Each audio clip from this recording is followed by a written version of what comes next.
Fala galera, meu nome é Rafael, sou professor e artista e essa aula é sobre quadrinhos.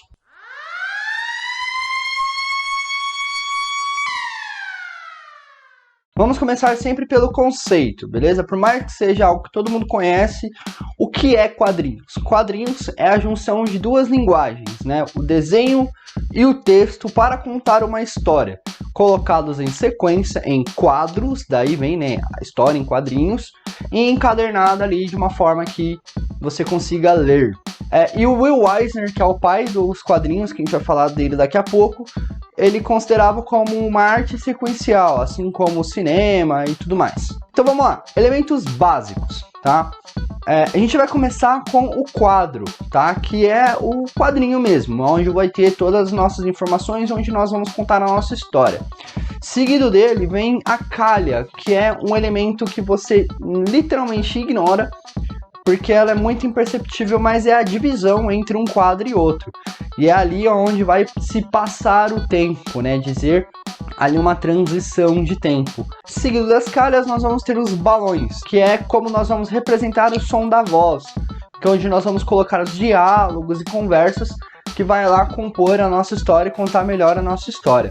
Watchmen que o diga, né? Com todos os seus 1000 balões, mas é um quadrinho incrível. Continuando, seguido desse elemento que traz o som da voz, nós temos as onomatopeias, tá? Que são as representações visuais de sons como o toque, toque, toque da casa, o bim-bom da campainha e assim vai, né? Você tem onomatopeias para basicamente tudo, é só uma questão de imaginar. Depois nós vamos ter o nosso desenho ou imagem que vai estar dentro do quadro, que é o que nós fazemos, é o que nós procuramos ali da história em quadrinhos. Que ele pode ser literalmente um desenho, né, ou uma fotografia. O que importa é ter uma representação da cena em imagem, trabalhando todos os elementos de uma fotografia, como por exemplo, com enquadramento, composição de luz e sombra e tudo mais. E por último, e um pouco mais complexo, nós temos a nossa narrativa visual, que é como que nós visualizamos essa página, como que o nosso olho caminha dentro dessa página, né? Como por exemplo, quadrinhos como DC e Marvel, a gente lê da esquerda para a direita, ou, né, que vocês é esquerda para a direita.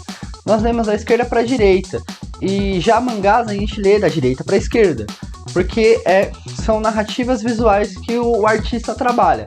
É claro, essa diferença tem a ver com a sua origem, né, e como nós escrevemos nessas origens, mas você consegue ver aí nitidamente uma diferença entre narrativas visuais. E eu vou destacar aqui as primeiras páginas dos quadrinhos Sandman, do Neil Gaiman, que são incríveis, tem uma narrativa visual perfeita e, mano, só aprecia, beleza?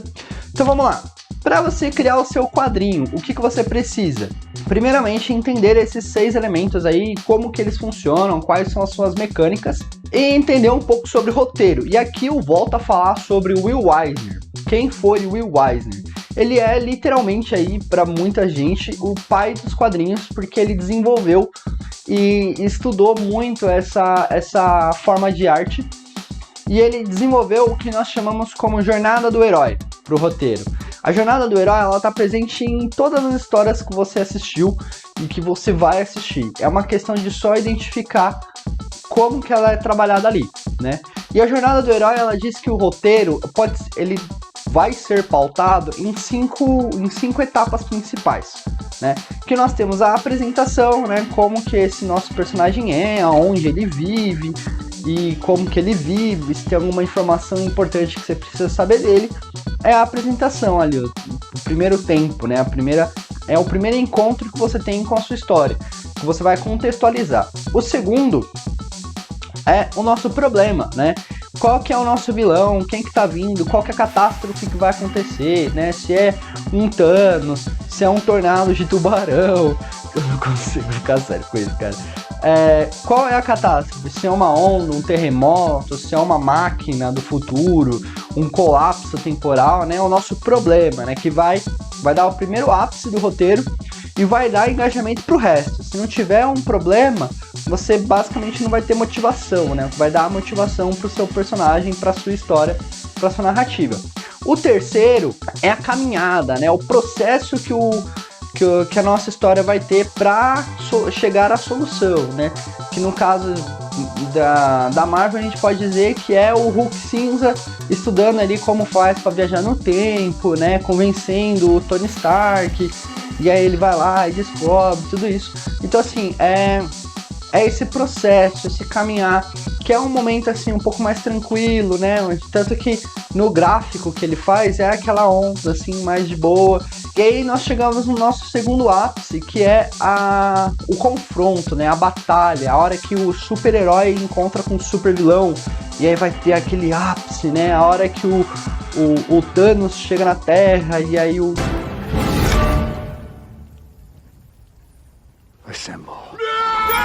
É a hora que você se empolga no filme e você fala, agora o bicho pega. Que vai ser aí o nosso herói, a nossa narrativa, encontrando essa solução, né, e utilizando ela de fato, beleza? Achando a cura, achando o buraco na terra que vai salvar da explosão, seja lá o que for no seu elemento de história. E por último nós temos a finalização, né, para onde vai, o que acontece depois de que aquele problema é solucionado, né, depois que o personagem lá, que eu não vou falar qual, porque se bem que não deve ser spoiler mais, mas beleza. Depois que o personagem morreu, o que acontece? Depois que o vilão foi derrotado, pra onde vai cada um? E assim nós terminamos uma história e deixamos até um anzol pra próxima e tudo mais. Isso é uma construção de narrativa. Por que isso é importante nos quadrinhos, você entender esses elementos? Porque para você poder criar um quadrinho, para a gente poder começar a falar sobre quadrinho, você precisa trabalhar muito mais o seu olhar. Então antes de desenhar, antes de escrever, você precisa trabalhar o seu olhar, o seu pensamento, de construir essa história utilizando esses elementos. Mais uma vez, galera, roteiro não se resume somente a esses elementos, né? E ele não precisa ser necessariamente nessa ordem.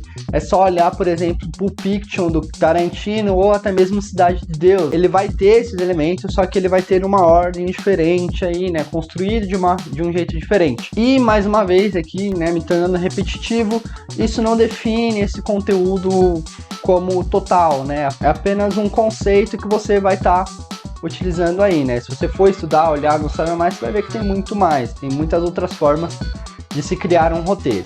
Bom, galera, é isso, já tá ficando um vídeo longo, vou encerrar por aqui. Se você curtiu o conteúdo, se inscreve no canal, aperta o curtir, compartilha com seus coleguinhas, e é isso aí, gente. Muito obrigado pelo seu tempo, tchau, tchau.